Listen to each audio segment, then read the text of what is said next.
overcoming, persistent, authentic. The Brave Files are supported by Julian Desjardins, a certified strategist for small business owners. If you've already made that brave decision to start your own business, it's time to stop trying to do it all alone. Check out our show notes for more information or visit juliandesjardins.com. You are listening to The Brave Files, real stories from people living courageously. You can listen to the show anywhere you enjoy podcasts, and we'd love for you to subscribe, rate, and give a review on Apple Podcasts. It really does make a difference, and we appreciate it. Now here's your host, Heather Vickery. Hi, everybody. Welcome to The Brave Files. This is Heather Vickery. Today, I welcome Mason Aid to the show. Mason is a friend and a former client who has inspired me since our very first meeting. Mason's journey from a severely depressed and suicidal teenager to an empowered and passionate educator and leader for LGBTQ sensitivity is truly inspiring. Mason, welcome to the show. Thanks for having me. I am happy to have you. I've really been looking forward to this opportunity. We know each other quite well, and your story is one that I am constantly inspired by, and it gives me courage and strength sometimes to get through things that I don't think I can. Would you briefly, it's a long story. Mason's one of those people. We have a multi-day interview here. But would you briefly kind of give us the rundown of who you are, sort of where you started and where you are now? All right. So once upon a time, I was as you said, super depressed teenager living in rural Missouri, very much in the closet, very much reliant on my faith. Not that that's a cool thing. But that's who I was. I was that punk rock Jesus kid, good kid, totally like the nerd who got really depressed and ended up in the hospital for self-harm. And so I was in the hospital my senior year of high school. And then from my senior year, when I was 17 until I was 23, I was in the hospital 7 times in those 7 years for self-harm and suicidal thoughts. And I was a hot mess. I hated myself. I despised myself. And in the midst of all of that, I realized that I liked women. When I was 19, there was a friend who I just realized I just wanted to hold her. And I freaked out and I ran as far into the closet as I could because my faith at that point informed me that I was a sinner and I was going to hell. Mm. And so I started hating myself even more. And when I was 20, I applied for disability and got denied. And at that point, my parents were told that my future would be living in a group home and on disability and maybe having a part-time job. Holy cow.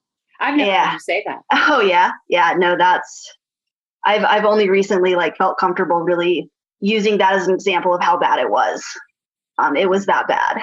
And so how did your parents react to that? They reacted to it with steadfast love and support. And I think they were crushed and they were scared of what my future would look like, but they were going to be there for me and they were going to support me no matter what. And when I said, I want to go back to college after I got denied disability, as most do the first time you try, they supported that. And they supported me moving an hour and a half away to Columbia to go to the University of Missouri to study sociology, even though there was no proof at all that college would be a good fit for me based on, the 4 colleges that I had failed out of already. And at this point, had you come out yet? No. Okay. No. So I had barely come out to myself. So I came to Columbia. After applying for disability, something happened that spring. I was living at home, had dropped out of college. My dad would wake me up to help him move cattle from pasture to pasture and build fence. And that was the only thing that my dad forced me out of bed. And something happened that spring that I found a glimpse of hope. And I decided I was going to go back to school. I decided I was going to get a job, and I got a job making pizza at Casey's gas station because there's really nothing else to do in rural communities but make pizza at Casey's gas station. So I made pizza all summer. I applied to Mizzou. I got in. I came to Columbia. I was 22 years old living in a freshman dorm, which was awkward. And I had decided I was going to study sociology. So I took a social inequalities class. My first semester was one of my classes. And for the first time in my life, I saw gay people living like as a normal thing. It wasn't this outsider, this freak. It was just normal people living their lives. We like to joke that Columbia, Missouri is the little blue dot in the middle of the red state, where awesome. A university town, right. where I saw women walking downtown holding hands with their kids, like living these very normal, very happy, healthy, well-adjusted lives. What did you think about that? How did that make you feel? It made me mad because I knew that I had to confront this thing in myself. And I realized that I could be happy and I could have the life that I'd always dreamed of, just a little different. And it made me mad that other people were able to do that and I wasn't. Right. So when you look back at it, do you believe that being in the closet, not being able to identify who you were and be yourself is what catapulted the severe depression and self-harm tendencies?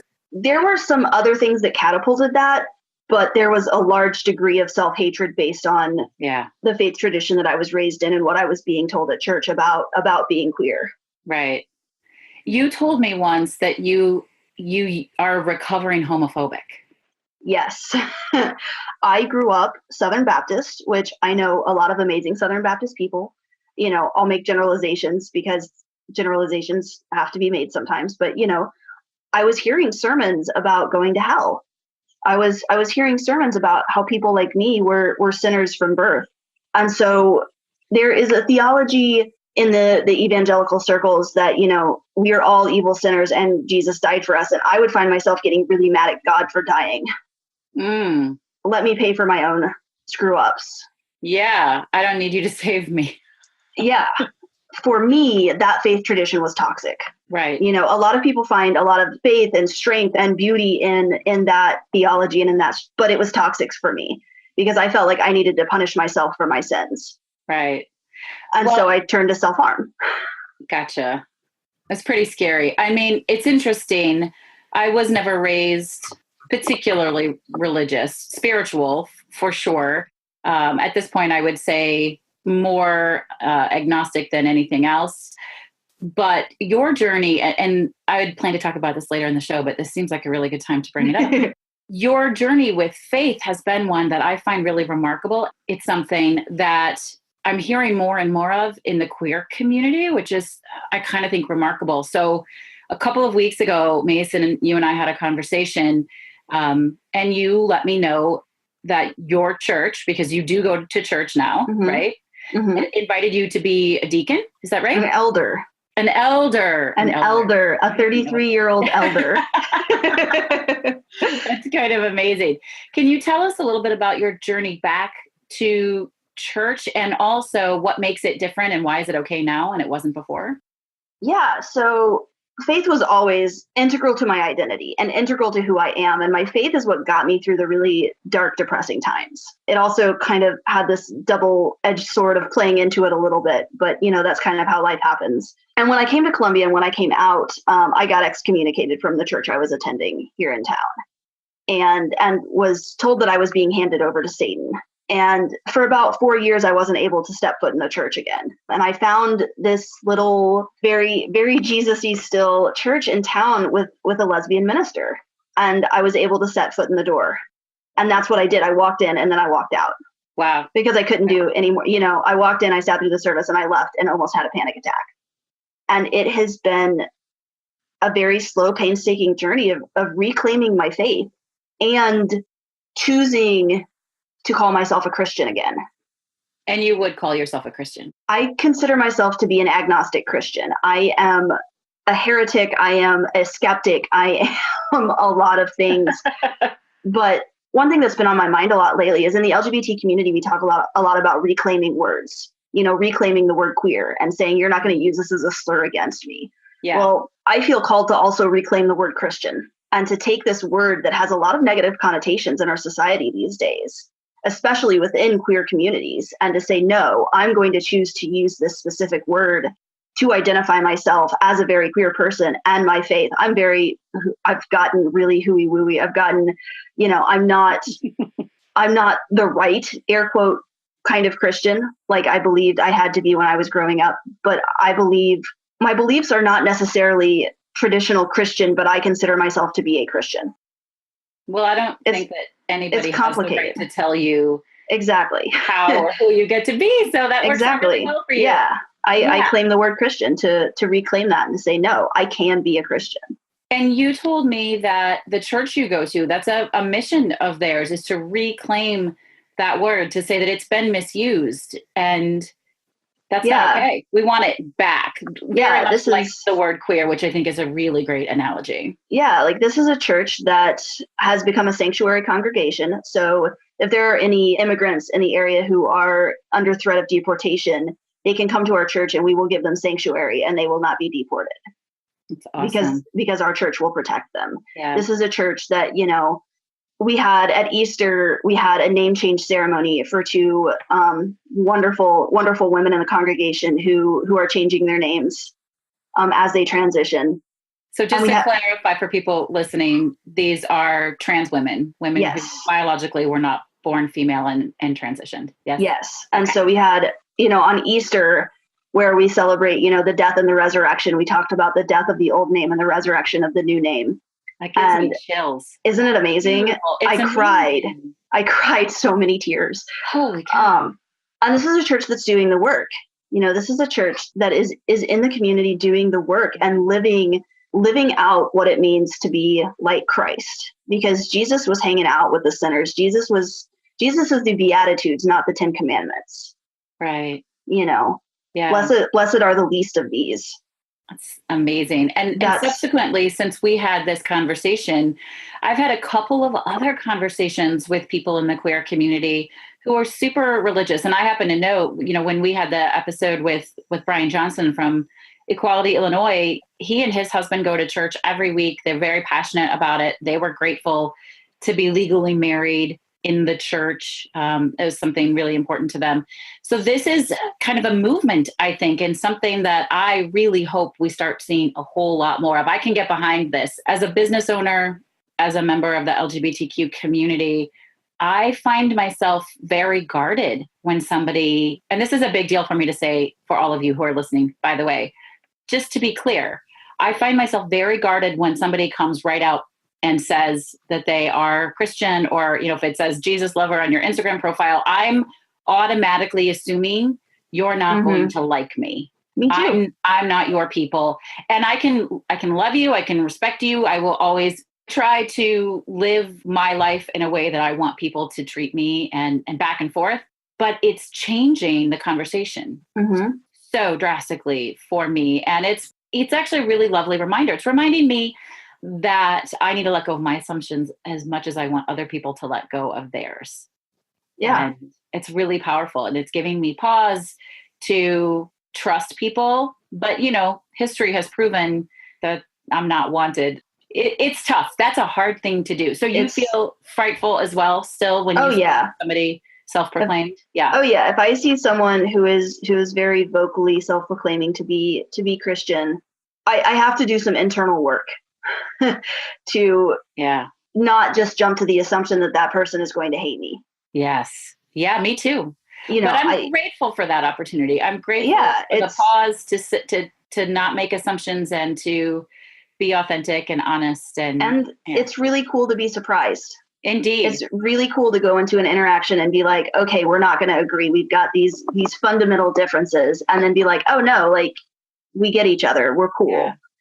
Last year, a woman that I know was putting together a conference, and it was kind of a spiritual, religious-based conference, and she invited me to speak. And I was like, I don't know if your people are going to want me there.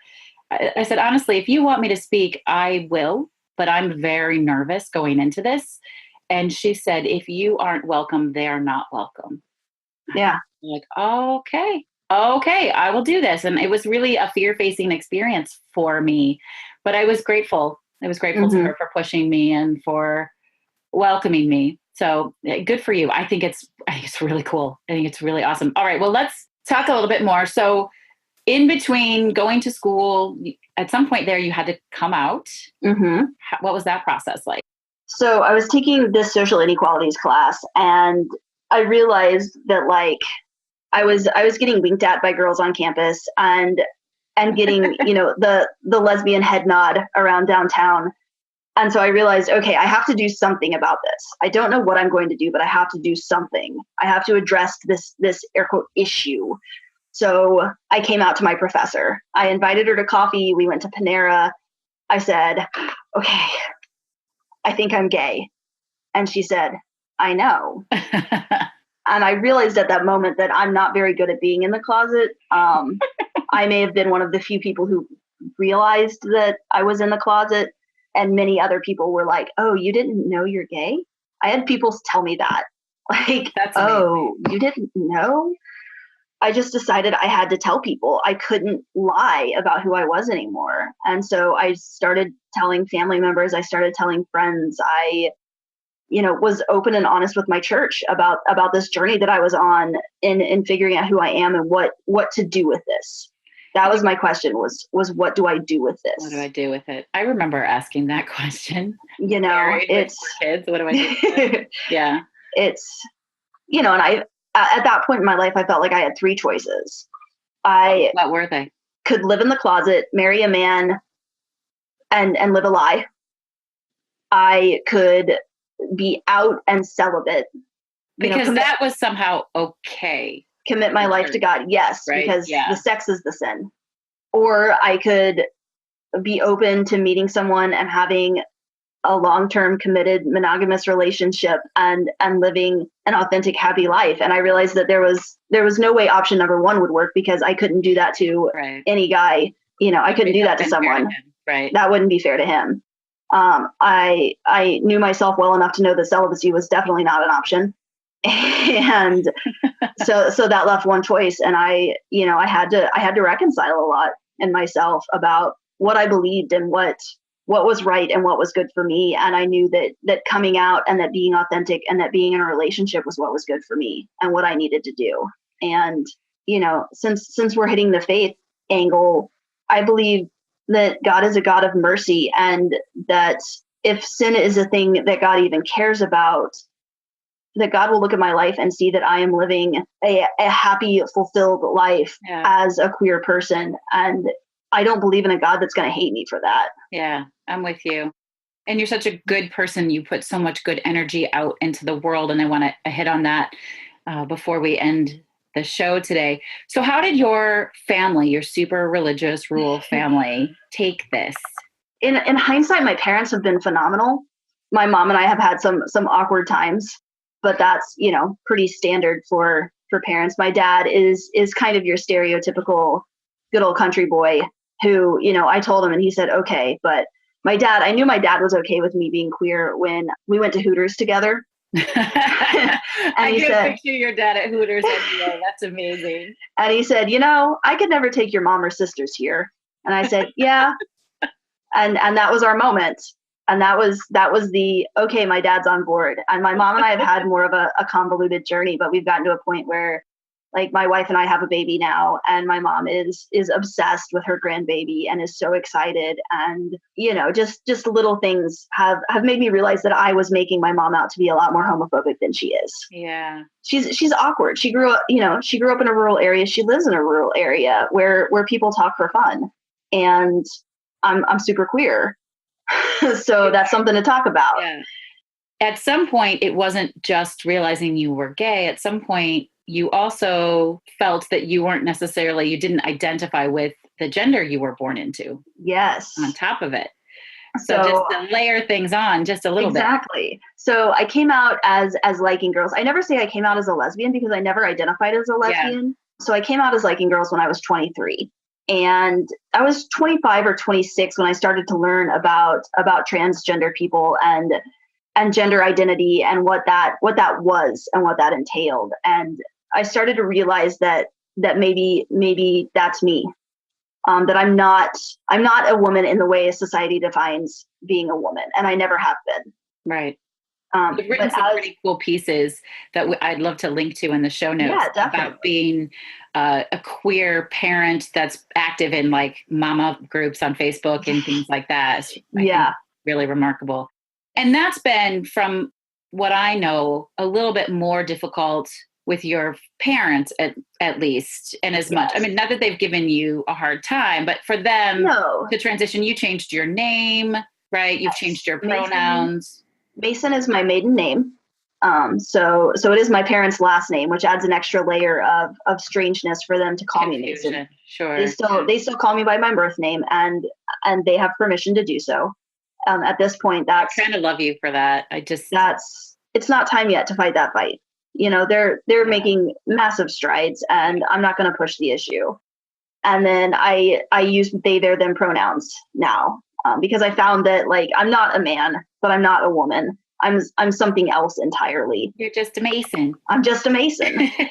So they, their, them pronouns are what fit best. And my parents don't use they, their, them pronouns either. And a lot of people don't, but a lot of people do. So it's just kind of been this complication of, like, navigating that with my parents. And then, of course, my younger sister was my biggest ally and my biggest supporter. And cancer's a bitch. Yeah, you lost your sister. Yeah. Yeah. And then my older sister, when I came out, cut me out of her life for 6 months. And then we had a very tenuous don't ask, don't tell circumstance for about 8 years. And then after our sister passed away from ovarian cancer, we decided we wanted to, rebuild our relationship. And so I told her that, my wife and I are going to get married. We want to have kids. This is what my life's going to look like. And she requested no communication. That story breaks my heart. And that hasn't shifted. You've sort of... No, it'll be 4 years this fall since our sister passed away, and I've seen her 3 times. 2 times at funerals and once at an ovarian cancer awareness baseball game. Are you peaceful with that? I don't know how you could be, but are you? I have gone above and beyond what many people would do to reconcile that relationship and to have my sister in my life.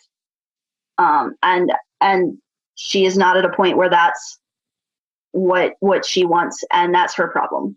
It is, and it's her loss, big time. And if she were to come to me and say, birth name, I want to rekindle our relationship, I'd say, okay, let's find a time. Let's get together and talk about what this is going to look like.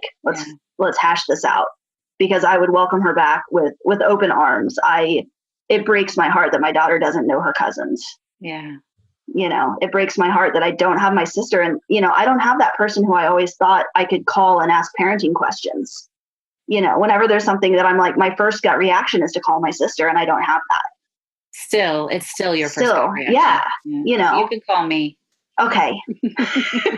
I know you've got an amazing tribe around you. I do. You're part of it. Oh, thank you. You're part of mine. I'm grateful. Yay.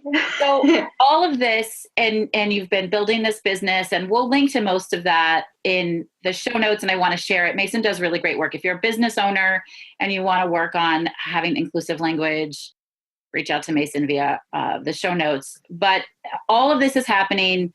You get married, you have a baby, which is cool. When I first met you, you were just starting the baby journey, which for those of you that don't know it is not the easiest thing to do.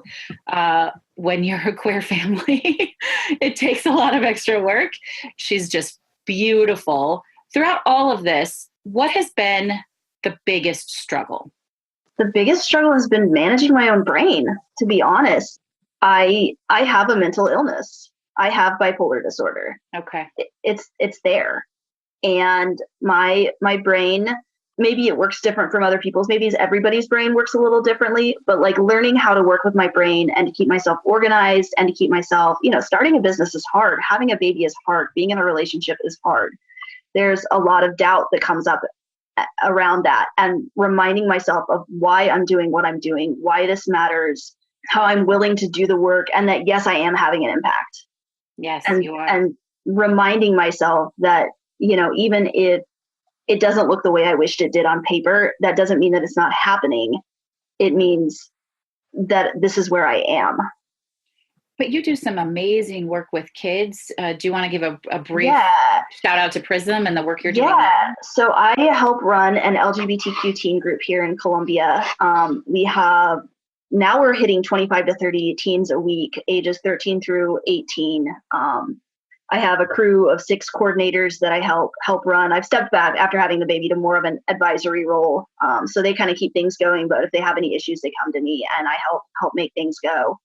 I mean, this group, since I started I started working with Prism in 2012, 2013, and we had 2 kids coming every week. And now we have 25 to 30.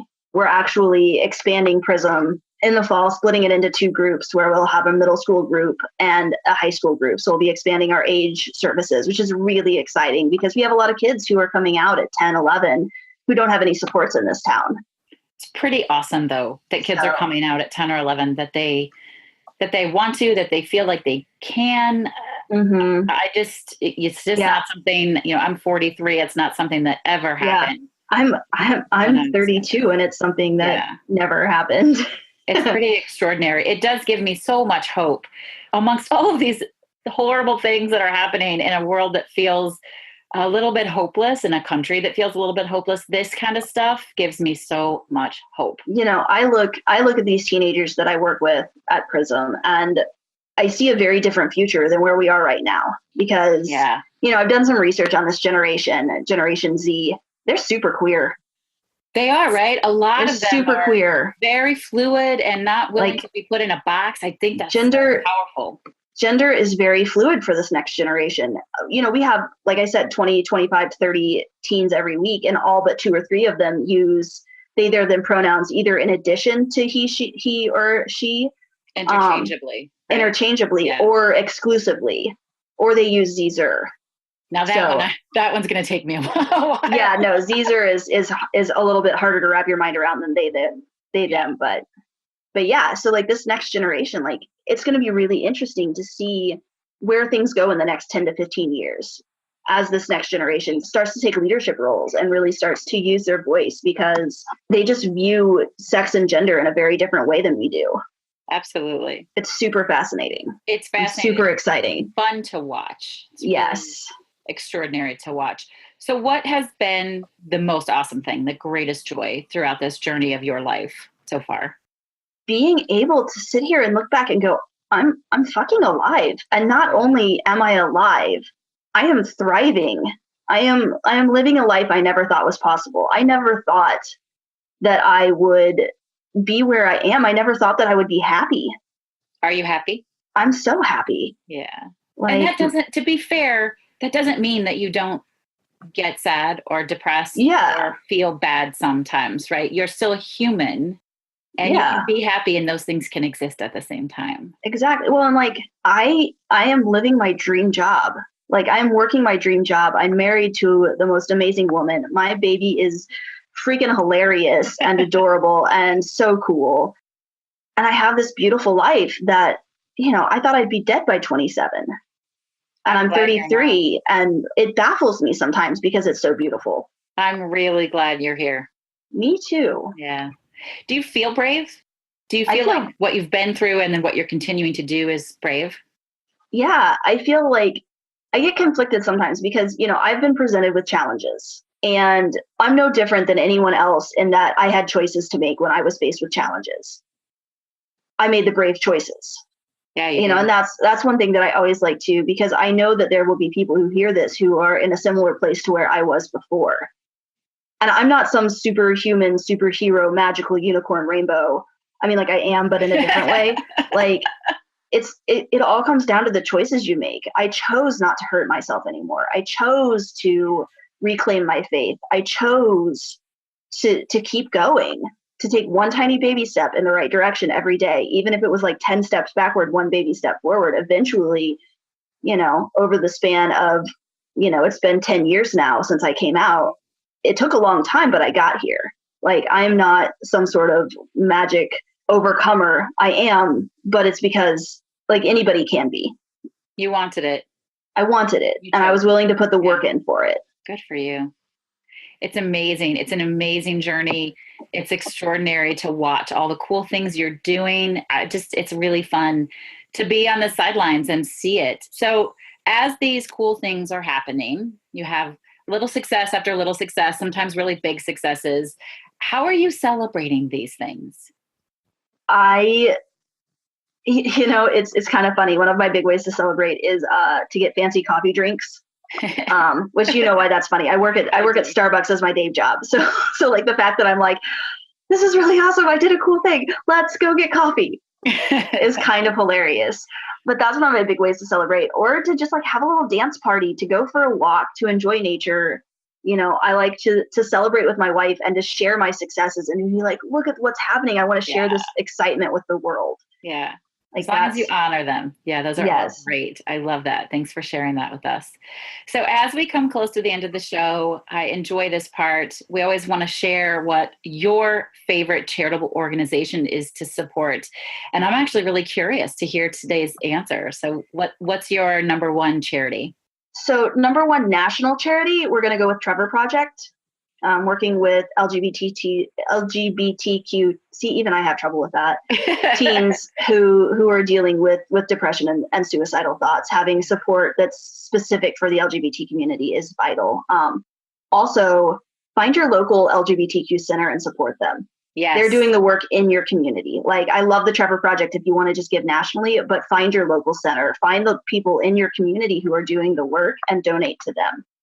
Absolutely. So as always, I urge you, go to the show notes, find the links, check out the Trevor Project. And yeah, Mason, that's an amazing suggestion. Not that we couldn't have thought of it on our own, but sometimes we just don't, right? We need people to remind us, look at your local organizations and be part of them. Go and volunteer your time if you've got some money to spare. At the very least, just share the organizations with people. Let everyone in your circle know what these places are doing and spread the word. We're grateful for that. Thank you for sharing that.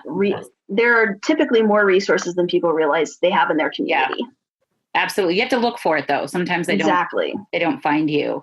Excellent. So Mason, would you share your 3 words with us one more time? Overcoming, persistent, authentic. Those words describe you and your story beautifully. All of the things you've overcome, you've not given up, and you are so you, and it's so fun and magical to watch. I am grateful to Mason for sharing their story with us today. What I always find so inspiring about you, Mason, is your ability to understand the obstacles and to deeply and truly know that the journey is hard and you're still willing to dive in and do the work anyway.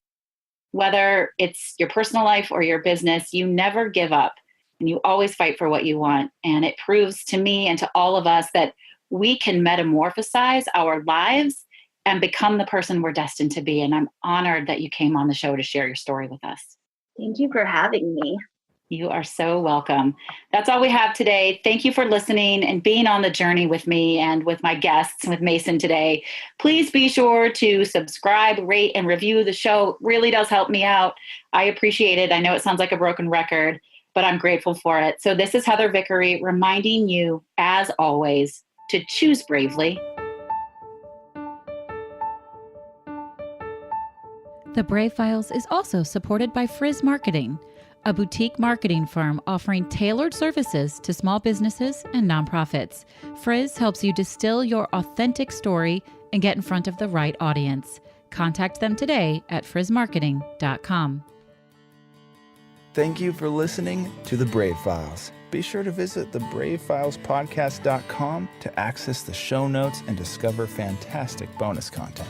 Music composed and produced by Matt Lewis of Union Music, LLC.